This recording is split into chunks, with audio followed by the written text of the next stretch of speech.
Hello बच्चों, welcome to Dhondiyal study point. मैं हूं राजेंद्र ढोंडियाल। बच्चों, आज हम आपको 12th क्लास का 3.1 करवाने जा रहे हैं मैट्रिक्स। बच्चों, बहुत से बच्चों ने मेरे को मैसेज भेजा, पर्सनल मैसेज भी भेजा कि सर आप जो है मैट्रिक्स पर वीडियो बनाइए। तो मैंने सोचा चलो ठीक है, आज मैट्रिक्स पर वीडियो बनाते हैं। बच्चों, आज 3.1 का इंट्रोडक्शन करवाने जा रहे हैं हम लोग, ठीक है। उसके बाद हम एक्सरसाइज करवाएंगे। आपको पता है मैं हर एक्सरसाइज का पहले इंट्रोडक्शन कराता हूं, उसका बेसिक बताता हूं, उसके बाद मैं जो है एक्सरसाइज को करता हूं, ठीक है। बच्चों, प्लीज़ मेरे चैनल को लाइक कीजिए, सब्सक्राइब कीजिए और हाँ, अपने सारे फ्रेंडों में और जो भी आपके फ़ोन में कोई ग्रुप्स हैं उसमें भी सेंड कर दीजिए। बच्चों, हमारे पास एक्सरसाइज 3.1 है। ये है मैट्रिक्स। मेरे बच्चों, आपको ये बात ध्यान रखना पड़ेगा, जो सिंगुलर में लिखते हैं, सिंगुलर में हम मैट्रिक्स लिखते हैं, और जब इसका प्लूरल लिखते हैं तो फिर हम लोग मैट्रिसेस लिखेंगे। इस बात को भी आप जरा सा अपने दिमाग में बैठा के चलना। बच्चों, पहले हम लोग समझेंगे कि मैट्रिक्स है क्या, होता क्या है। इसका मतलब बच्चों मतलब जो है ए रेक्टेंगुलर अरेंजमेंट, है ना, या ऐसे लिख सकते हैं, ये मैट्रिक्स इज ए रेक्टेंगुलर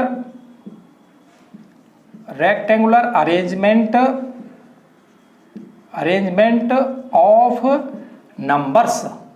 इसका मतलब मैट्रिक्स जो है वो यहाँ पर जो है एक अरेंजमेंट होता है रेक्टेंगुलर। बेटा, यहाँ पर नंबर्स लिखे हैं, यहाँ पर फंक्शंस भी हो सकते हैं, लेकिन ठीक है, ज़्यादातर नंबर होते हैं इसलिए नंबर्स लिखा है। तो नंबर्स और फंक्शंस भी लिख सकते हैं। फंक्शन का मतलब ट्रिग्नोमेट्रिक फंक्शन हो सकते हैं इसमें, साइन कॉस वाले। मेरे बच्चों, इस तरह से हम लोग इसको अगर एग्जाम्पल दे दें इसका, तो जैसे ये हमारे पास बेटा जैसे 5 है, ये भी मैट्रिक्स है। और रेक्टेंगल में इस तरह का 2 3 4 5, ये भी मैट्रिक्स है। और हम ऐसे लिख सकते हैं 2 4 9 5 6 3 2 4, है ना, ऐसे 7 8 3 2, ये भी हमारे पास मैट्रिक्स। तो रेक्टेंगल है ना, रेक्टेंगल ऐसे तो होता है रेक्टेंगल। तो रेक्टेंगुलर अरेंजमेंट मतलब नंबरों का रेक्टेंगुलर अरेंजमेंट जो होता है उसको मैट्रिक्स कहते हैं मेरे बेटो, ठीक है। उसके बाद बच्चों आपके पास आता है अगला कि रो। इसमें रो होते हैं और कॉलम होते हैं बेटा। तो रोज क्या होते हैं मैट्रिक्स के, इसका मतलब दी horizontal lines of a matrix. Matrix की जो हॉरिजॉन्टल लाइन होती है, हॉरिजॉन्टल इधर को होती है ना, उसको हम लोग क्या बोलते हैं, रो बोलते हैं। जैसे बच्चों में एक एग्जांपल आपको दे देता हूं, 2 3 4 5 1 3 9 5 3 6 7 5 1 2 8 9, ये मैंने आपको एक मैट्रिक्स दे दिया। तो बच्चों, जो इधर को पहली वाली जो लाइन आएगी, जो पहली वाली हॉरिजॉन्टल लाइन आएगी, इसको हम लोग फर्स्ट रो बोलेंगे। जो ये दूसरी वाली आ रही इधर को, जिसमें कि 1 3 9 5 हैं, ये सेकंड रो होती है। जो ये तीसरी वाली आ रही है बच्चों इधर को, इसको हम लोग थर्ड रो बोलते हैं। जो हमारे पास ये चौथी वाली आ रही है उसको फोर्थ रो बोलते हैं। इसका मतलब ये चलते रहेंगे, कितने भी रो हो सकते हैं, कितने भी हैं, ये हो गया बेटा। तो जो हॉरिजॉन्टल लाइंस होती हैं उनको हम लोग क्या बोलते हैं, रो बोलते हैं मेरे बच्चों। उसके बाद आते हैं हमारे पास इसमें कॉलम्स, ठीक है। तो बच्चों, ये वर्टिकल लाइन हो गई, दी vertical lines of a matrix. Matrix की वर्टिकल लाइनों को हम लोग जो है वो, जैसे मेरे बच्चों में यहाँ एक एग्जाम्पल दे देता हूँ, ठीक है। मैंने यहाँ से एक एग्जाम्पल लिया, 2 3 5 9 1 3 4 5, इस तरह से 3 4 6 8, ये मैंने बच्चों आपको एक मैट्रिक्स दे दिया।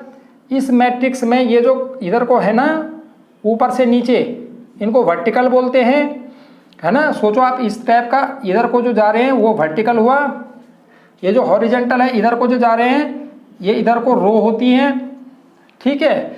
तो मेरे बच्चों, ये जो ऊपर से ये फर्स्ट कॉलम, ये सेकंड कॉलम, ये थर्ड कॉलम और ये फोर्थ कॉलम। इस प्रकार से हमारे पास, हमने यहाँ पर अभी समझा है मैट्रिक्स मैट्रिक्स क्या होते हैं उसको हमने एक एग्जाम्पल दिया बेटा। फिर उसके बाद रो क्या होते हैं, कॉलम क्या होते हैं, इन 3 चीज़ों के बारे में अभी समझा बच्चों। इसको मैं आप इरेज करता हूँ। ऑर्डर ऑफ मैट्रिक्स, ये चीज़ ठीक है बच्चों। अगर हमारे पास जो है ऑर्डर, एक्चुअल में क्या होता है कि जो ऑर्डर ऑफ मैट्रिक्स होता है equal to number of rows into number of columns होता है, लेकिन हमको इसको मल्टीप्लाई नहीं करना है। ठीक है, समझाने के लिए मैं इस तरह से बनाता हूँ। अगर हमारे पास नंबर ऑफ रोज आपके पास अगर हमारे पास m है और नंबर ऑफ कॉलम्स जो है आपके पास n है, तो बेटा ऑर्डर ऑफ देन इफ, ठीक है, तो देन ऑर्डर जो है ऑर्डर ऑफ मैट्रिक्स जो होगा वो होगा m इंटू n। बटा ये लगभग आपको टोटल नंबर ऑफ एलिमेंट जैसे ही लग रहा होगा, तो टोटल नंबर ऑफ एलिमेंट में तो मल्टीप्लाई कर देते हैं। इसको हम हमेशा जैसे 2 इंटू 3 है तो 2 इंटू 3 लिखेंगे, इसको 6 से नहीं लिखेंगे। और जब हम टोटल नंबर ऑफ एलिमेंट को मल्टीप्लाई कर लेते हैं, तो ऑर्डर ऑफ मैट्रिक्स जब भी लिखते हैं बेटा तो उसमें दोनों को मल्टीप्लाई का साइन लगाते हैं, उसको मल्टीप्लाई नहीं करते हैं। जैसे 2 इंटू 3, 3 इंटू 4 इस रूप में लिखते हैं। एग्जाम्पल आप समझ लीजिए बेटा, थोड़ा सा और क्लियर हो जाएगा। एग्जाम्पल्स जो है कुछ समझ लीजिए। नंबर 1 अगर मैं आपको दे देता हूँ, ये बेटा 2, 3, 4, 5 ये दे दिया मैंने आपको एक मैट्रिक्स। तो मेरे बेटो यहाँ पर नंबर ऑफ रोज कितने हो जाएंगे, number of row 1, 2, number of row 2 है, नंबर ऑफ जो कॉलम्स हैं, ठीक है, ये हमारे पास m होता है बेटा इक्वल टू 2, और ये n होता है हमारे पास इक्वल टू ये भी 2। इसका मतलब सो ऑर्डर ऑफ मैट्रिक्स हो जाएगा m इंटू n, या आप इसको लिख सकते हैं 2 इंटू 2। तो ध्यान देना ये चीज़ें अच्छी तरह से। मैट्रिक्स जब भी लिखा जाता है m इंटू n में ही लिखा जाएगा, 2 इंटू 2 इसका मैट्रिक्स का ऑर्डर हुआ। ऐसे आप दूसरा भी एग्जाम्पल ले सकते हो, जैसे 3, 4, 9, 5, 1, 2, 3, 6, 3, 4, 5, 8 ये मैंने एक मैट्रिक्स से ले लिया। इसका मतलब इसमें क्या हो जाएगा, नंबर ऑफ रोज हो जाएंगे, नंबर ऑफ रोज जो हो जाएंगे वो हमारे पास कितने रो हैं, 1, 2, 3 रोज हैं बेटा। नंबर ऑफ कॉलम्स कितने हैं, नंबर ऑफ कॉलम्स 1, 2, 3, 4 हैं। इसका मतलब सो ऑर्डर ऑफ मैट्रिक्स हो जाएगा आपका 3 इंटू 4। समझ में आ गया होगा। 12 नहीं लिख देना, नहीं तो एलिमेंट निकल जाएंगे। इसका मतलब ऑर्डर का मतलब होता है कि सिर्फ m इंटू n, बस मल्टीप्लाई का साइन लगाना, मल्टीप्लाई नहीं करना। आपको पता है वहां पर मैंने लिखा था mn, मतलब मल्टीप्लाई करो। यहाँ पर आपको मल्टीप्लाई नहीं करना है, वहाँ पर मैंने m इंटू n लिखा था लेकिन उसके बाद mn लिखा था। इसका मतलब मल्टीप्लाई कर देना है, प्रोडक्ट कर देना है। यहाँ पर प्रोडक्ट नहीं करना, मतलब आपको इस टाइप में ही इसको ऑर्डर हमेशा मल्टीप्लाई m इंटू n के रूप में लिखा जाता है। ऑर्डर पता चल गया होगा। किसी भी मैट्रिक्स का ऑर्डर दे सकते हैं बेटा हम लोग, और हमको कंस्ट्रक्शन करनी होती है तो 3 इंटू 4 होगा, तो हमें पता है 3 कॉलम बनाने हैं, 4 जो है 3 रो बनाने हैं और 4 कॉलम बनाने हैं। ठीक है बेटा, तो ये भी वहाँ काम आएगा। उसके बाद आता है बेटा हमारे पास की total possible order of a matrix when total number of elements given. जब हमको टोटल नंबर ऑफ एलिमेंट्स दिए होते हैं तो हम पॉसिबल ऑर्डर कैसे निकाल सकते हैं। जैसे मेरे बेटो यहाँ पर है 12 एलिमेंट हैं, तो अगर कुल एलिमेंट देगा तो अब हम एक रो ले सकते हैं। कॉलम हमको जो है अगर माना हमारे पास 12 आ रहे हैं तो हम एक रो और 12 जो है मतलब जो है कॉलम ले सकते हैं, मतलब मल्टीप्लाई करके उतना ही आना चाहिए। तो ये है, इसको हम एक एग्जाम्पल डायरेक्ट लिखा हूँ बेटा मैं, तो आप इसे समझ जाओगे। ठीक है, तो ये हो जाएगा राइट ऑल पॉसिबल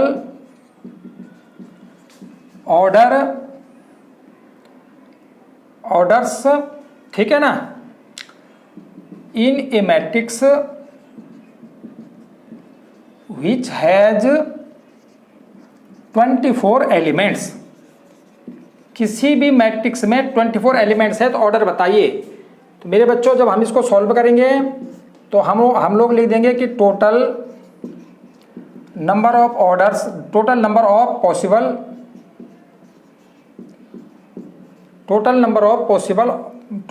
ऑर्डर्स,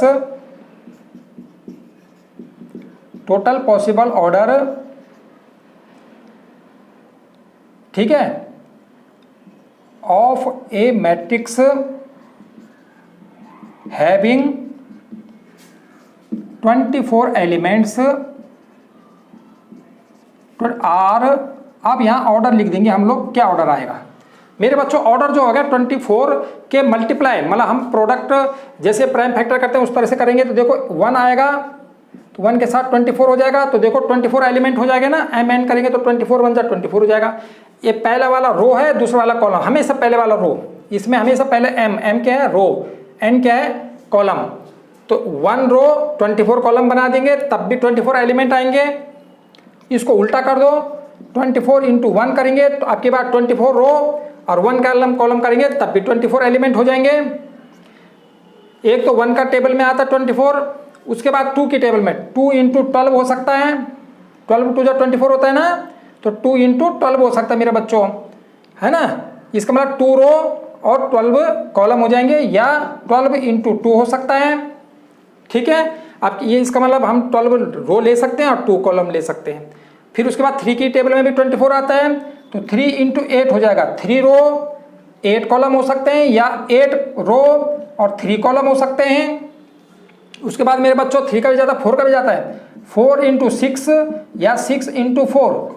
ऐसे ही आपने समझना है कि 4 रो ले सकते हैं, 6 कॉलम ले सकते हैं, 6 रो ले सकते हैं और 4 क्या ले सकते हैं कॉलम। 6 के बाद क्या आएगा हमारा 8 के टेबल में आता है, 8 तो आ ही गया, इसके बाद आते रहेंगे ये, तो इतने हो जाएंगे, ठीक है मेरे बेटो। इतने पॉसिबल जो है हम बना सकते हैं, मतलब इतने मैट्रिक्स बना सकते हैं हम। कभी कभी आता कि टोटल मैट्रिक्स कितने होंगे बोलो, तो मैट्रिक्स ये तो हमारे पास ऑर्डर हुए, मैट्रिक्स कितने हुए, एक मैट्रिक्स 2 3 4 5 6 7 8, मतलब 8 मैट्रिक्स हो जाएंगे हमारे पास। अगर हम बनाना चाहते हैं तो 8 मैट्रिक्स हम बना सकते हैं इससे। लेकिन हमें तो यहाँ पूछा क्या था, ऑर्डर लिखना, तो ऑर्डर तो मल्टीप्लाई में लिखा जाता है ना, हमने मैट्रिक्स तो लिखना नहीं है। इसका मतलब यहाँ पर ये हम इतने हिसाब से इसको लिख सकते हैं। तो मेरे बेटा 24 में जितना टेबल जाता है पहले 1 से ट्राई करो, 2 से 3 से, और उनको लिखते जाओ। एक बार आपने सीधे वाला 1 से लिखना है, एक बार उसका उल्टा कर दिया करो। ऐसे हमारे पास ये टोटल पॉसिबल आ जाते हैं, इससे ज़्यादा नहीं बनेंगे, 8 मैट्रिक्स पॉसिबल हो जाएंगे इसके, ठीक है। तो ये बेटा आपके समझ में ऑर्डर वाला समझ में आ गया होगा। आइए इसका अगला टॉपिक हम लोग रिप्रेजेंटेशन ऑफ मैट्रिक्स। मैट्रिक्स को रिप्रेजेंट कैसे करते हैं बेटा, सबसे थोड़ा सा डिफिकल्ट यही समझने के लिए होता है मेरे बच्चों, लेकिन इम्पॉसिबल कुछ भी नहीं है, सारी चीज़ पॉसिबल है ना, सब कर सकते हैं ना हम लोग, ठीक है बच्चों। अब इधर उधर सर्च नहीं करना कि कहाँ होगा कहाँ अच्छा मिलेगा, आपने सिर्फ एक ही काम करना है, ढोंडियाल स्टडी पॉइंट्स आपको बेस के हिसाब से पढ़ाएंगे। हर जगह कट कॉपी पेस्ट कर रहे हैं आजकल, आपको यहाँ पर ऐसा पढ़ाएंगे कि मुझे पता है कि आपका कितना, आप लोगों का कैसे लेवल होगा। आपको अगर कमज़ोर से कमज़ोर बच्चे भी हैं, इनको धीरे धीरे समझते रहेंगे तो हमारे समझ में आ जाएगा, ठीक है। हमारा जितना टाइम, अगर माना आप इस वीडियो को देखोगे और इसको समझ लोगे तो आपका काफ़ी टाइम सेव होगा नहीं, है ना। तो आपने बहुत ज़्यादा इधर उधर चैनलों को यार इधर उधर आपने गूगल को सर्च नहीं करना, अपना टाइम वेस्ट मत कीजिए, ठीक है। आप ये बेस पढ़ लीजिए, आपका जो है बहुत अच्छा क्लियर हो जाएगा मेरे बच्चों। तो बेटा रिप्रेजेंटेशन ऑफ मैट्रिक्स, मैट्रिक्स को कैसे रिप्रेजेंट करना है मेरे बेटों हमको। एक्चुअल में ये मैट्रिक्स इज रिप्रेजेंटेड, ये मैट्रिक्स इज रिप्रेजेंट का मतलब कैसे दर्शाते हैं हम, रिप्रेजेंटेड, ठीक है। रिप्रेजेंटेड इक्वल टू, हम किस रूप में इसको रिप्रेजेंट करते हैं बेटा, ऐसे देखो ये मैट्रिक्स है ना ए, तो यहाँ आई हो गया जे हो गया, ठीक है, ये आई हो गया जे हो गया, और इसको हम m इंटू एन, इस रूप में हम कभी भी कोई भी मैट्रिक्स होता है उसको हम क्या करते हैं, रिप्रेजेंट करते हैं। हम a इक्वल टू भी लिख सकते हैं यहाँ पर, अगर देखो मैंने कहा था मैट्रिक्स का कोई भी नाम लिख सकते हैं ना हम, तो हम यहाँ पर a इक्वल टू भी लिख सकते हैं, मैट्रिक्स का नाम दे देते। जैसे हमारे पास 2 4 है, 3 6 है, तो हम ये मैट्रिक्स इसको हम नाम दे देते हैं ये भी, ठीक है। तो अगर A इक्वल टू ये हो जाएगा आपका कितना AIJ और यहाँ पर हो जाएगा आपका क्या M और इंटू N, ये हमारे पास इस रूप में हम दर्शाते हैं। मतलब अब आपने ये समझना है सर ये क्या बला है, ये क्या चीज़ है। तो मेरे बेटा A तो मैट्रिक्स हुआ, जो ये स्मॉल a है ये एलिमेंट होते हैं एक्चुअल में हम लोगों के, और जो I लिखा है एलिमेंट का मतलब जो यहाँ पर होगा एलिमेंट, और I इक्वल टू आपके पास जो I है ये नंबर ऑफ रो है, नंबर ऑफ रो है बेटा। और नंबर ऑफ रो का मतलब हो गया कि इसका मतलब इसकी वैल्यू जो होगी 1 2 3 4, इसका मतलब पहली वाली रो, सेकेंड वाली रो, थर्ड वाली रो, फोर्थ वाली रो। अगर हमारे पास 1 होगा यहाँ पर I की जगह, यहाँ पर 1 होगा A1, जैसे A1 ऐसे शुरू में होगा ना, तो है ना, तो ये हो गया तुम्हारे पास फर्स्ट रो, ये हो गया फर्स्ट रो में। देखो आप अगर A2 है इसका मतलब आप सेकंड रो में देखिए, सेकंड रो में देखिए। अगर A3 तो आप इसको थर्ड रो में देखिए साहब, थर्ड रो में देखिए, ठीक। तो ये 1 2 3 4 I की जगह 1 2 3 4 होता है, इसका मतलब ये जिस रो को देखना है उसकी जगह पे ये आएगा कि हमको जो ये A के जगह A के बाद यहाँ 1 2 3 4 आएगा, उससे हमको पता चल जाए कौन से रो में देखना है हम लोगों को, ठीक। ऐसे आपके पास मेरे बेटा जो J होता है, जो J होता है J, तो J इक्वल टू जो हमारे यहाँ J लिखा है वो हमारे पास नंबर ऑफ कॉलम होता है। कौन सा कॉलम में देखना है, इसकी वैल्यू भी 1 2 3 4 ही होती है, ये होती है, ठीक है। इसका मतलब बेटा अगर हमको क्या लिखा होगा, जैसे हमको लिखा है A11, A11 का मतलब क्या हुआ, A11 का मतलब कौन सा एलिमेंट हुआ, ये एलिमेंट है। कौन सा एलिमेंट लिखना है 1, इसका मतलब रो 1 का, इसका मतलब element of row 1 and column 1। आपने रो 1 और कॉलम 1 का एलिमेंट देखना है। ए क्या चीज, स्मॉल ए क्या चीज है, एलिमेंट। ए क्या चीज है, एलिमेंट, ठीक है। और कैपिटल ए क्या चीज है, मैट्रिक्स। ए क्या चीज है, मैट्रिक्स। ये पूरे मैट्रिक्स हुए, इसे दर्शा दिया। तो देखो कैपिटल ए तो मैट्रिक्स हुआ, ये स्मॉल ए एलिमेंट हुआ। आई क्या चीज है, आई नंबर ऑफ रो का मतलब पहली है कि दूसरी की तीसरी की चौथी। जे भी क्या है, number of column, first second third fourth. इसका मतलब अगर हम लोग ये है ना बेटा, अगर मैं A34 लिखता हूं तो इसका मतलब क्या हुआ, A34 का मतलब ए तो एलिमेंट हुआ, कौन सा एलिमेंट हुआ, इसका मतलब एलिमेंट ऑफ रो, पहले वाले नंबर पर रो आता है ना, रो 3 एंड कॉलम 4। इसका मतलब जो फोर्थ कॉलम, 3 रो और फोर्थ कॉलम का देखिए आप एलिमेंट को। ऐसे हम कुछ भी लिख सकते हैं, जैसे ए और ए हमारे पास 24 या 23, इसका मतलब element of row 2 and column, और यहां पर कितना हो जाएगा, कॉलम 3। जो जे है, जे मीन्स कॉलम और आई मीन्स रो और ए मीन्स एलिमेंट, देखिए, ठीक है। तो उस हम एलिमेंट को देखने के लिए ये करते हैं। मेरे बच्चों ये समझ में आपका थोड़ा थोड़ा आ रहा होगा। अगर मेरे बच्चों हम लोग इसमें आपको एक और, ये तो समझ गया होंगे आप लोग, अगर मैं एक एग्जाम्पल आपको करवा दूं तो और आपको क्लियर हो जाएगा मेरे बच्चों। देखो बच्चों, A इक्वल टू ये हमारे पास एक मैं आपको मैट्रिक्स लिख देता हूँ, 2 3 4 5 1 2 9 7 3 2 4 8। ये मैंने एक आपको मैट्रिक्स लिख दिया बेटा। अब मैं आपको ये बोलता हूं इस मैट्रिक्स में कि जी आप फाइंड, मैंने लिख दिया find A23, A32, A41, A और ये हो जाएगा आपका 32 लिख दिया। कुछ भी लिख सकते हैं, अब मैं लिख सकता हूं यहां पर आपका मतलब 14, ऐसे लिख दिया, ठीक है। मतलब इनको हमको निकालना है इसमें से, इसी बेस पे निकलेगा बेटा रिप्रेजेंटेशन से। तो आप सॉल्व करेंगे जब इसको, तो मेरा बेटा A23 कितना हो जाएगा। आप देखिए 23 का मतलब ये क्या है, पहले वाला 2 क्या है, मतलब A मीन्स एलिमेंट लिखना है 2 क्या है, रो, दूसरी रो, ये फर्स्ट रो है, ये सेकंड। जब भी 2 आएगा तो समझो सेकंड रो में चलो, ये लिखा था मैंने, 2 का मतलब सेकंड रो में देखो रे, तो 2 मीन्स सेकंड रो में देखना है। और 3 का मतलब होता है कि सेकंड रो में तो भाई ये हमारे पास है, वो कह रहे हैं कि 3 का मतलब ये होता है कि आप कॉलम नंबर 3 में देखिए, कॉलम नंबर 3, तो देखिए सेकंड रो, ये सेकंड रो है, ये सेकंड रो हुई, सेकंड रो में और कॉलम नंबर 3 में कौन सा है हमारे पास, 9 है कि नहीं है बोलो। ये हमारे पास रो कौन सी है, सेकंड, और कॉलम कौन सा है, 3। देखो कॉलम 1, कॉलम 2, कॉलम 3 कौन सा है आपके पास, 9, तो यहां पर हम 9 लिख देंगे। फिर आएगा A32, बताइए A32 कितना है, तो मेरे बेटा A32 का मतलब A एलिमेंट लिखना है, 3 का मतलब तीसरी रो चलनी पड़ेगी हमको, है ना, यहां पर हमको तीसरी रो चलनी पड़ेगी, ठीक है बेटा। और ये हमारे पास हो गया। अब हमको 3 का मतलब हो गया तीसरी रो, तो तीसरी रो ये है।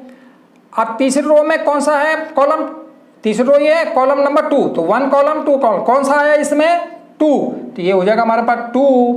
फिर उसके बाद हमारे पास है A32 हो गया, 32 के बाद 21।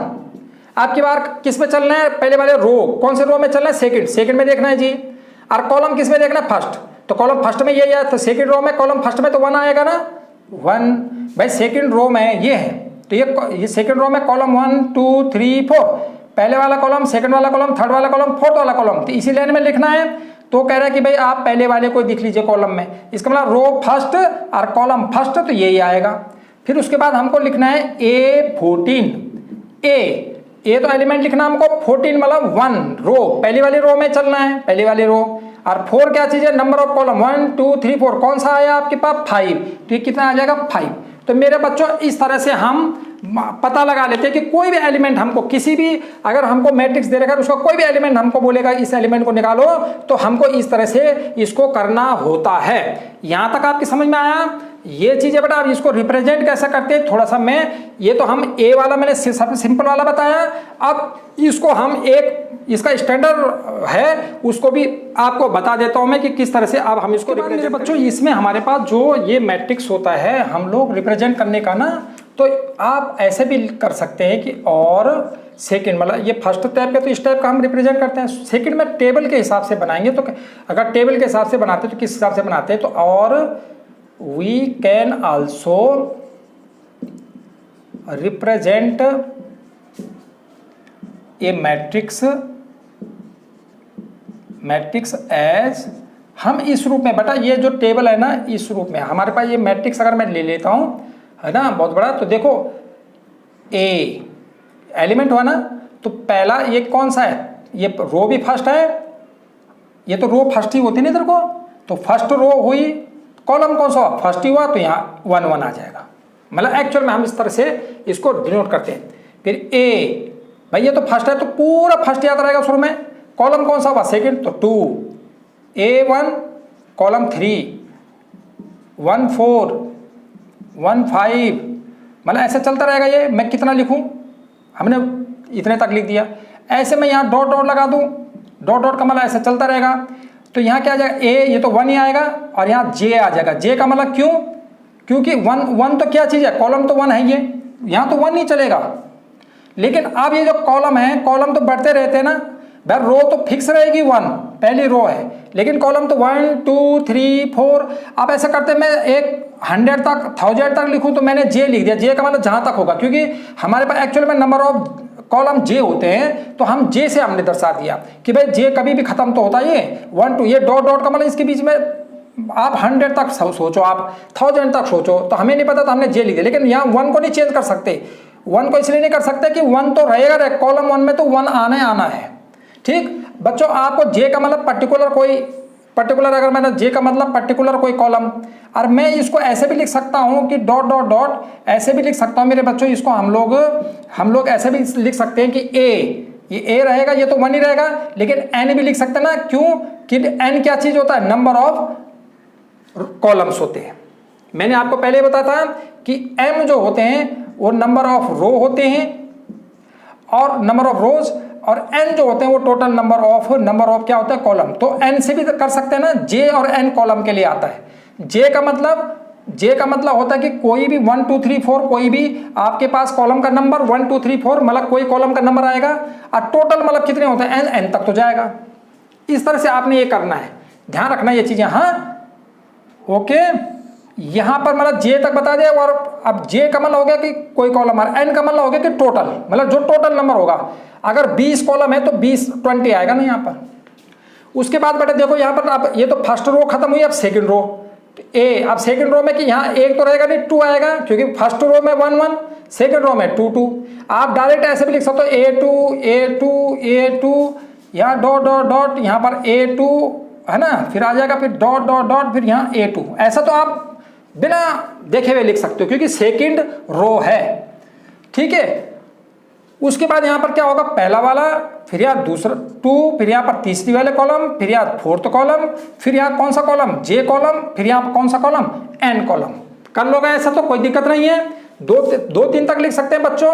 तो ये कहाँ काम आएगा, जब हमारे पास आएगा कि जी कंस्ट्रक्ट कीजिए आप, तो हम जैसे हमको हमारे पास वो बोलेगा कि 2 रो हैं, तो 2 रो ये हुई और 2 कॉलम ये, तो हम इसको लिखेंगे, हमने ऐसा लिखना है, ऐसा बनाना है, ठीक है। जो अगला वाला इसके बाद आएगा तो ये काम आएगा वहां पर आपका। फिर हम 2 3 लिख देंगे ऐसे, 31 है तीसरा का है ना, तो यहां पर A3 मतलब तीसरी रो है साहब ये A3। अब हमने क्या करना है, कॉलम 1, ये कॉलम 2 चल रहा है तो 2 ही चलेगा, कॉलम 3 चल रहा है तो कॉलम 3 चलेगा, कॉलम 4 चल रहा है तो कॉलम 4 चलेगा, डॉट डॉट डॉट। ये कॉलम हमारे पास जे कॉलम है, ये हमारे पास कौन सा कॉलम है, एन कॉलम है। सही है बच्चों, यहां तक तो समझ में आया होगा।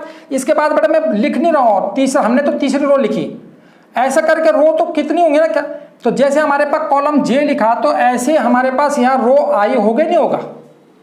इधर को जैसे मैंने जे लिखा है ना, तो यहाँ आई होगा ना, क्योंकि आई तो रो होती है। और कॉलम कितना होगा, ये फर्स्ट कॉलम रहेगा, हो जाएगा ऐसा। फिर यहाँ पर क्या हो जाएगा, ए, यहाँ पर आई, यहाँ पर 2 कॉलम होगा, फिर ए है ना, ए यहाँ पर हो जाएगा आपके पास ए, और यहाँ पर हो जाएगा आपके पास कितना, ये तो आई रहेगा, यहाँ पर 3, फिर ए, यहाँ पर आई रहेगा, यहाँ 4, फिर ये डॉट डॉट डॉट ए, फिर यहाँ पर कितना हो गया हमारे पास, आई रहेगा, यहाँ पर जे, और डॉट डॉट डॉट यहाँ पर ए। ये तो आ ही रखना, देखो आई कॉलम है तो आई रहेगा, और ये आ जाएगा आपका एन, ठीक है बच्चों। सिर्फ आपके पास ये चेंज होगा, ये एन तो वही रहेगा, जे वही रहेगा, क्योंकि हम टोटल कॉलम ले रहे हैं। और बच्चों अगर मैं और इसको बड़ा करता तो हमें पता है एम तक भी होता है, टोटल नंबर ऑफ रो कितने होते हैं, एम। जैसे मैंने यहाँ टोटल नंबर ऑफ कॉलम कितने लिए, एन। ऐसे यहाँ पर हमारे पास अगर ये और जो बढ़ाता हूं मैं, तो यहाँ आ जाएगा ए, और यहाँ आ जाएगा आपके पास कौन सा, यहाँ पर आ जाएगा आपका एन, एम लेते ना। और first row A M, second row A M, third row A M, fourth row dot dot dot A M, J वाली हो जाएगी, और ये dot dot dot A M, और ये एन वाली हो जाएगी। तो एम इंटू एन वाला टोटल आ जाएगा हमारे लास्ट में। तो मेरे बच्चों इस तरह से हमारे पास रिप्रेजेंट हम इसको करते हैं। यहां पर आपने एम इंटू एन जरूर लिखना है, मतलब एम इंटू एन से फिर हम लोग ये यहां तक, ये हो गया आपका पूरा यहां से, है ना। तो ये हमारे पास रिप्रेजेंट, हम ऐसे एम इंटू एन नहीं लिखोगे तो गलत हो जाएगा। ये हो गया बिल्कुल, ये हम एक्चुअल में, ये एक्चुअल उसका रिप्रेजेंटेशन है जो हमने अभी आपको ए इक्वल टू ए आई जे, यहाँ पर हमने एम एन बताया था ना आप लोगों को, ठीक है, एम इंटू एन बताया था, उसी का ये है बच्चों। ये जो अंदर लिखते हैं ना हम, पहले 1 1 होगा दोनों तो ये आ जाएगा, ये 1 और ये 2 होगा तो ये आ जाएगा, ये 1 और ये 3 हो जाएगा, ये आ जाएगा, ये मतलब ये होगा। और यहाँ ये जो ब्रैकेट है ये नीचे। बच्चों ये किस चीज का रिप्रेजेंटेशन कर रहा है, आप बोलोगे सर ऊपर वाला क्या है, एक ही है, उसी से ये बना हुआ है। कैसे, हमने वहां लिखा था ए इक्वल टू, यहाँ भी हम ए इक्वल टू लिख देंगे। ए इक्वल टू मैंने लिखा था ए आई जे, यहाँ पर एम इंटू एन मेरे बच्चों, ऐसे लिखा था ना। तो देखो अगर हमारे पास आप सोचो कि ए तो ऐसा रहेगा, ये दोनों 1 1 है, 1 कॉलम 1 रो 1 कॉलम, ये वाला हुआ ना, तो इसको क्या आ जाएगा 1 1 ही तो आएगा। फिर ये अगर पहला वाला दूसरा, मतलब 1 चलता रहेगा ऐसा, ये 1 ये 2 ए 1 3 ए 1 4, मतलब इसी की जगह बच्चों हम ये चेंज कर रहे हैं, इसी से हमने ये टेबल बनाई। तो हम लोग एक्चुअल में इस तरह से रिप्रेजेंट करते हैं। जब उसको हम सारी वैल्यू रख देंगे 1 2 3 की, तो हमारे पास ऐसा हमारे पास ये आ जाएगा। ये आपको बहुत रटने की जरूरत नहीं है, लेकिन इसका इस्तेमाल हम बाद में जब करेंगे ना कि हम A11, A12, A13 लिखते हैं वहां, तो आप समझ जाओगे कि ये कहां से हो रहा है। बेटा जब भी हम ऐसे रिप्रेजेंट करते हैं तो A11 से ही शुरू करते हैं, A11, A12, A13, A14। अब क्यों करा, तो आप क्वेश्चन नहीं पूछोगे फिर क्यों कि 1 1 का मतलब आप बोलोगे जी और क्यों नहीं आया। 1 1 का मतलब भाई पहले वाले कॉलम से तो शुरू होगा, पहले वाले रो से तो शुरू होगा, इसका मतलब रो भी 1 कॉलम भी 1। पहला जो हम कोई भी टेबल बनाते हैं तो रो 1 कॉलम 1 ही तो आता है ना, तो 1 1 तब हुआ। फिर ये 1 पहला वाला रो, ये फर्स्ट रो चल रही है, तो फर्स्ट रो जब भी बताएंगे तो A1 से तो दर्शाएंगे, और इसके बाद हमारा कॉलम पहला, दूसरा, तीसरा, चौथा, ऐसा कॉलम चलता रहेगा। इसीलिए यहाँ पर 11 कर रखा है। कोई सोचता है 11 कहाँ से आ गया जी, 21 कहाँ से आ गया जी। अरे तो जब हमारे पास row number 1, row number 2, row number 3, row number, तो हम जब रो नंबर 1 हुआ और कॉलम नंबर 1 हुआ तो हमारे पास A1 1 हुआ ना, ये भी 1, ये भी 1, तो 1 1 ही तो आएगा। तो इस तरह से हमारे ये रिप्रेजेंटेशन हो जाता है। होप आपके समझ में आया होगा। इससे अगला टॉपिक चलता हूं मैं। अब हमारे पास अगला मोस्ट इंपॉर्टेंट जो है, इसका क्वेश्चन जरूर आता है पेपर में। ये लिखा है कि कंस्ट्रक्शन ऑफ मैट्रिक्स, मैट्रिक्स को खुद हम उसका बनाना, मैट्रिक्स बनाना है हम लोगों को। जैसे इससे पहले वाले में मैंने कहा था इसका बाद में यूज आएगा ना, अब मैट्रिक्स बनाना यहाँ आपका यूज आएगा उसका। मैट्रिक्स बनाओ, कंस्ट्रक्ट करो। तो लिखा है राइट ए 2 into 3 मैट्रिक्स। 2 into 3 हमको ऑर्डर दे रखा है मैट्रिक्स का, whose elements are, जिसके एलिमेंट इस तरह से इस फॉर्मूले से गिवन है। तो अब हम लोगों को 2 into 3 का मतलब क्या हुआ, 2 आगे वाला रो होता है फिर कॉलम होता है, तो 2 रो बनाने हैं बच्चों, और 3 क्या बनाने हैं, कॉलम। तो 2 रो बनाएंगे, देखो यहाँ 1 1 आएगा पहली रो है ना, मतलब इसमें हमको कॉलम कितने चाहिए, हमको कॉलम 3 चाहिए। तो ए 1 2 हो जाएगा, A1 3 हो जाएगा, आगे ना 3 कॉलम, और रो हमारे पास 2 चाहिए, तो यहाँ पर हो जाएगा A21, A22, A23। बच्चों ये कुछ समझ में आ रहा होगा आपका। हमारे पास ये जो हो गया, जो मैट्रिक्स बनेगा हमारा वो इस तरह से बनेगा बच्चों कि यहाँ पर 2 रो हो गए और 3 क्या हो गए इसमें, कॉलम। 2 into 3 ये मतलब हमारा जनरल फॉर्मूला है। कौन सा, जो इससे पहले सीखा था हम लोगों ने, है ना, कि 1 है तो रो में 1 1 आएगा, कॉलम 1 2 3 चलेगा, 1 कॉलम 2 कॉलम 3 कॉलम। यहाँ पर आपके रो 2 होगा तो 2 ही रहेगा, यहाँ पर 1 2 3, क्योंकि रो 1 में है, रो 2 में है, रो 3 में, ये हो गया। अब बच्चों हमको इस फॉर्मूले का इस्तेमाल करना है। अगर हम लोगों को यहाँ पर क्या निकालना है, A11 निकालना है। इसका मतलब 1 1 का मतलब I की जगह भी 1 रखना है और J की जगह भी 1 रखना है। तो ये 11 इक्वल टू, अब किस फॉर्मूले में लगना है, इस, देखो 1 और 1 रख देना मैंने, A की जगह 1 1 रखना, क्योंकि पहले में A 1 1 है। तो A11 कितना हो जाएगा, तो यहाँ पर आपने इस वैल्यू को रख देना है बच्चों। कितना हो जाएगा, I की वैल्यू 1, J की वैल्यू 1 अपॉन 2, I की वैल्यू भी कितनी हुई 1 और J की वैल्यू 1, तो कितना हो जाएगा 2 अपॉन 2 1 जा 2 और 1 3, है ना। तो 2 + 1 = 2 अपॉन कितना हो जाएगा 3। अगर हम A, ठीक है बच्चों, ये समझ में आया होगा आप लोगों का। अगर मैं बल्कि इसको डायरेक्ट ऐसा कर दूं, ज्यादा लंबा ना खींचूं, तो यहाँ 2 अपॉन 2 और 1 कितना हो जाएगा 3, ये बन गया आपका। अगर मैं यहाँ पर A उसका 12 निकालता हूं तो बच्चों कितना हो जाएगा, यहाँ पर रखना है आपने आपकी बार I की जगह आपने कितना रखना है, I की जगह रखना है आपने 1 और J की जगह रखना है 2, ठीक है। तो ये हो जाएगा I की जगह 1 प्लस J की जगह 2 अपॉन I की जगह 1 रखना है तो 2 into 1 प्लस J की जगह आपने रखना है 2, तो बच्चों ये हो जाएगा 3 अपॉन 2 1 जा 2 और 2 कितना हो गया 4, ये आपका आ जाएगा। और बच्चों अगर अगला वाला करता हूँ 1 3 करता हूँ मैं, तो आपकी बार 1 रखना है I की जगह, J की जगह 3, तो ये हो जाएगा 1 प्लस 3 अपॉन 2 इंटू इसकी जगह 1 हो गया और प्लस J की जगह 3 इक्वल टू हो जाएगा 4 अपॉन ये कितना हो जाएगा 5, ठीक है बच्चों। ऐसे अब मैं सेकंड वाले को करता हूँ, A21 इक्वल टू A21 करूंगा बाबू, तो ये कितना हो जाएगा आपके पास 2 रखना है I की जगह, J की जगह 1, है ना, ये रखना है। तो ये हो जाएगा I की जगह रखना है मेरे को, तो यहाँ पर 2 प्लस J की जगह 1 upon 2 into 2 plus 1 equal to ये हो जाएगा कितना 3 अपॉन 2 2 जा 4 और 1 कितना हो गया 5। फिर मैं अगले वाले को करता हूँ बच्चों, तो A22 आपकी बार I की जगह भी 2 रखना है, J की जगह भी 2 रखना है। इसमें I की जगह 2 रखूंगा, J की जगह 2 रखूंगा, 2 इंटू 2 प्लस 2 हो जाएगा इक्वल टू ये हो जाएगा 2 और 2 4 हो गया, 2 2 जा 4 और 4 और 2 कितना हो जाएगा 6, इसको काट सकते हैं, 2 2 जा 2 3 जा, तो मेरे बच्चों ये आपके पास आ जाएगा 2 अपॉन 3। फिर मैं अगले वाले को निकालता हूँ A23 को निकालता हूँ, है ना। तो ये अब आपकी बार हमको आई की जगह 2, जे की जगह 3 यहाँ पर रखना, आई की जगह 2, जे की जगह 3 अपॉन 2 इंटू 2 प्लस 3 बच्चों ये हो जाएगा 5 अपॉन 2 टू जा 4, 4 और 3 कितना हो जाएगा 7। इसका मतलब हमारे मैट्रिक्स क्या हो जाएगा, इसका मतलब हमारे पास जो मैट्रिक्स होगा A इक्वल टू ये आ जाएगा देखो 11 तो आया था 2 अपॉन 3, ठीक है। फिर आया था आपके पास A12 कितना आया था 3 अपॉन 4, फिर आया हमारे पास 4 अपॉन 5, फिर ये आया 3 अपॉन 5, फिर आया हमारे पास 2 अपॉन 3, फिर आया हमारे पास 5 अपॉन 7। बच्चों इस तरह से ये हमारे पास मैट्रिक्स का स्ट्रक्चर मैट्रिक्स बना दिया।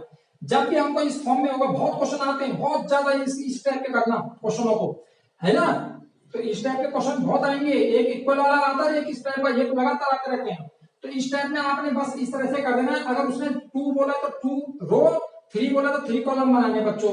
अब उसके बाद उनकी वैल्यू को रखते रहना है। ये सोचो आई की वैल्यू, जे की वैल्यू, है ना, आई जे ये बताया मैंने आपको। तो इस तरह से वैल्यू को आप रखते रहेंगे, इस तरह से निकालते रहेंगे। होप आपके समझ में आ गया होगा। इसके बाद बेटा लास्ट टॉपिक आपके पास है equality, equality of matrix. Equality का मतलब 2 मैट्रिक्स इक्वल कब होते हैं, है ना। हमको इक्वलिटी का मतलब होता है कि 2 मैट्रिक्स कब इक्वल होते हैं। तो इसका मतलब 2 matrix are equal if number 1 they have same order. अगर उनका order both have same order, both have same order, अगर उनका ऑर्डर सेम होगा तो तब वो इक्वल होंगे। सेम ऑर्डर का मतलब जैसे A इक्वल टू, अगर माना मैं आपको लिखता हूं 2 3 4 5, ठीक है मेरे बच्चों, और B आपको लिखता हूं मैं 5 7, ठीक है, या आपको मैं इसमें आपको कोई भी 2 3 4 5 ऐसे लिख देता हूं मैं।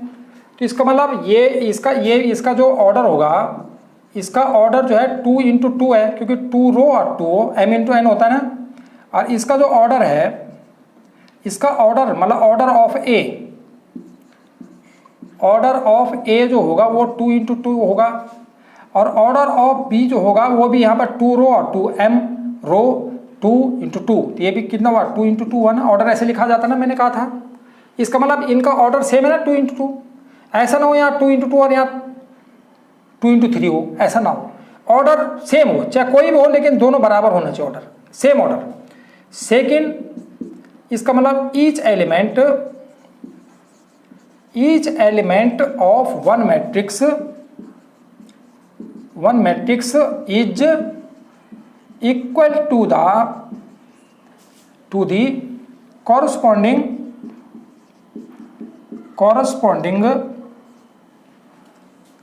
एलिमेंट ऑफ अदर मैट्रिक्स, दूसरे मैट्रिक्स का कॉरस्पॉन्डिंग के बराबर होगा। इसका मतलब एक मैट्रिक्स के जो एलिमेंट होंगे उसके कॉरस्पॉन्डिंग में जो एलिमेंट आ रहा होगा दूसरे का मैट्रिक्स का, वो इक्वल होंगे। कैसे बच्चों, जैसे A इक्वल टू यहाँ पर 2 3 5 7 8 9 ये है ना, तो B इक्वल टू B आपके पास 2 3 5 और 7 8 9 होगा। इसमें क्या हुआ, इसका जो पहला एलिमेंट है ना, इसका मतलब ये होगा A11, तो ये भी A11 बराबर होगा। यहाँ 2 है तो यहाँ भी 2 होगा। इसका सेकंड वाला जो एलिमेंट है, ये रो वाले में ये इसके बराबर होगा, ये थर्ड वाले में इसके बराबर होगा, ये वाला इसके बराबर होगा। कॉरस्पॉन्डिंग इसे कहते हैं। ये 7 है तो ये 7 होगा। ये इसके बाद जो है 1 2 3 4 5, ये 5 नंबर है तो बराबर होगा। ये 9 लास्ट में 9 बराबर होगा। इस कॉरस्पॉन्डिंग का मतलब जो नंबर 1 में है वो नंबर 1 में इसका इक्वल होगा, नंबर 2 वाला नंबर 2 के बराबर होगा, नंबर 3 वाला नंबर 3 के बराबर होगा, 4 वाला 4 के बराबर, मतलब कितने भी दे रखे हैं, लेकिन उसका आप जो नंबर लिखोगे वही नंबर आओ, क्योंकि ऑर्डर तो सेम होता है। तो आप इसको लिखोगे तो ये कौन सा हुआ, देखो भैया ये कौन सा हुआ, इसको अगर मैं बोलूँगा तो A कौन से नंबर पे आएगा 2 और कॉलम कौन सा 3, A23 है ना, तो जो A23 या 9 है तो यहाँ पे A23 9 ही होगा। इसका मतलब होगा इक्वल होते हैं।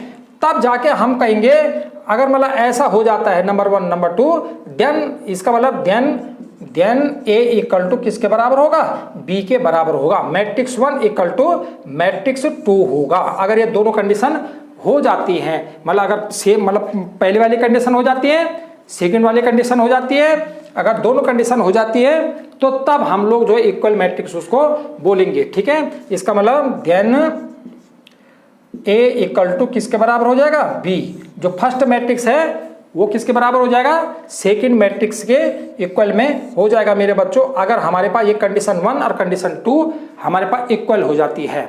अगर फर्स्ट कंडीशन करेक्ट होती है, ये वाली कंडीशन ठीक है, दूसरी ठीक है, तब हम लोग कहेंगे देन 2 मैट्रिक्स आर इक्वल। ठीक है, कि तब then A equal to B हम लोग बोल सकते हैं। ये हुआ हमारे पास। बच्चों इसमें कभी कभी क्वेश्चन आता है कि क्या ये मैट्रिक्स इक्वल है। मैं अब यहाँ पर एक एग्जाम्पल बता देता हूँ आपको,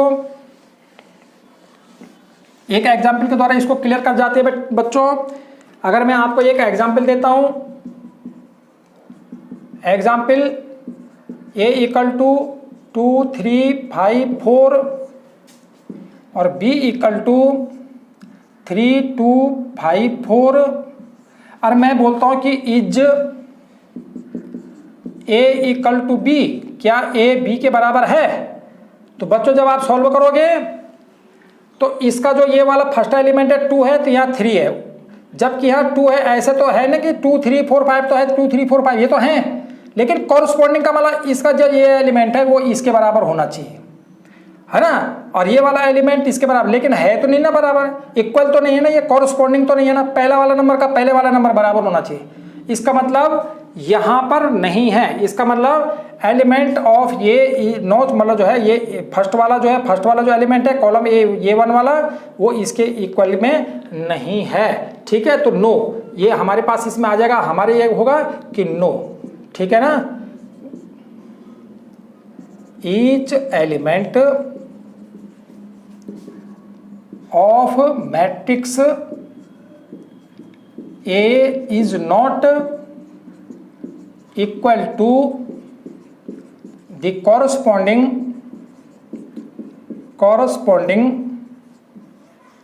elements of matrix B,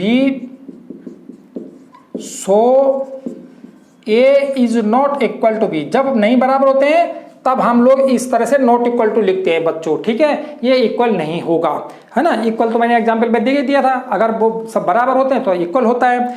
बच्चों ये भी आपके समझ में आ गया होगा, इक्वलिटी वाला आपके समझ में आ गया होगा मेरे बच्चों। इसका एक एग्जाम्पल आपको और हम लोगों ने कराना है कि भाई अगर बच्चों इसमें कभी कभी क्या होता है कि इस टाइप का एक एग्जाम्पल और आपको आएगा। ये सबसे इंपॉर्टेंट है, ये वाला जो बता रहा हूँ मैं, इस टाइप का हमारा यूज होगा बच्चों।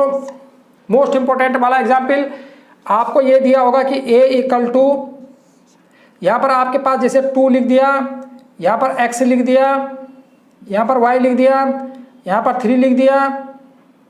ठीक है, और आपको मतलब ऐसे दे दिया उसने। ठीक है, ये ऐसे दे दिया, यहाँ पर आपको दे दिया 5, यहाँ पर आपको दे दिया 3, यहाँ लिख दिया z। ठीक है, आप बल्कि यहाँ पर 3 लिख दूँ मैं, ऐसा एक मैट्रिक्स ये है। और इक्वल टू यहाँ लिख दिया बच्चों उन्होंने कि यहाँ पर आपके पास 2 है, यहाँ पर 3 है, यहाँ पर मतलब 7 है, यहाँ पर आपके पास जो है 5 है, यहाँ पर आपके पास 2 है, और यहाँ पर आपके पास यहाँ पर 2 है, यहाँ पर आपके पास z है। यहाँ पर मतलब 2 की जगह मैं थोड़ा और चेंज कर लेता हूँ, यहाँ पर मतलब आपके पास 5 है, या सेम इसमें 8 लिख देता हूँ। मैंने ऐसा लिख दिया बच्चों, अब दोनों मैट्रिक्स इक्वल है। वो कह रहा है फाइंड ये हमारे पास 2 है, ध्यान देना, z मत समझ लेना, फाइंड x y और z। ये आता है बच्चों के हमको x y z बताइए आप कितना होगा। ठीक है, हमारे पास z ये है। अब हम जब इसको सॉल्व करेंगे तो हमें पता है बच्चों कि इक्वलिटी मतलब जो है according to the equality of matrix. ठीक है, इसका मतलब according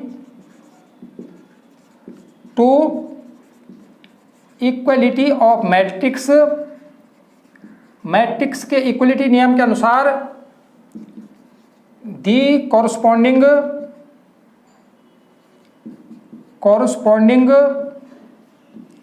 elements of both matrix are equal. Corresponding जो उसके एलिमेंट होते बराबर होते हैं, तो बच्चों क्या मिल जाएगा यहाँ से, x दूसरे नंबर का है, दूसरे नंबर का क्या है यहाँ पर 7, तो यहाँ पर हो जाएगा x equal to 7, so x equal to 7 आ जाएगा। y की जगह कितना है यहाँ 8, y इक्वल टू हो जाएगा 8, और बच्चों यहाँ z की जगह कितना आ रहा है 3, तो z इक्वल टू कितना हो जाएगा 3। इस तरह से हम करते हैं मेरे बच्चों। ये आपका मतलब जो है होप कि आपकी समझ में ये बहुत अच्छी तरह से आ गया होगा, ठीक है। अब इसके बाद हम लोगों ने एक्सरसाइज करनी है, तब तक आप घर में इसको बहुत अच्छी तरह से दोहराया कर लेंगे, और जब इसके बाद अगला वाला हमारा बनेगा अभी वीडियो, तो वो हमारे पास एक्सरसाइज का होगा, वहाँ सॉल्यूशन लिखा होगा, इस वाले वीडियो में इंट्रोडक्शन लिखा होगा, ठीक है बच्चों। तो होप आपको समझ में आया होगा और आपको कुछ ना कुछ बेनिफिट तो मिला होगा।